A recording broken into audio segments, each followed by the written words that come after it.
What's happening, Panda Nation? Peter Von Panda here. Want to check out Mickey mice? I have a interesting opportunity here to check out the Mickey Runwell 36 millimeter versus the 41. So we've taken a close look at the 41 here. Everything on this is black. It's the silhouette Mickey. And in the same style here, we get the other Mickey, but in a smaller case. Similar Runwell case. Looks like it's a rose gold finish. I will say that the smaller watch here is going to be a little bit more friendly to smaller wrists, that's for sure.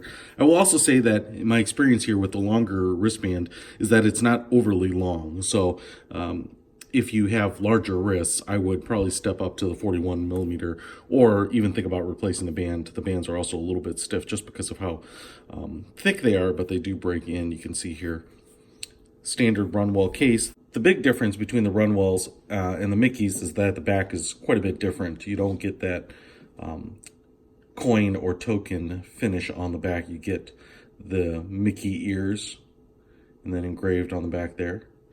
Quick release deployment or quick release straps, spring bar straps on there.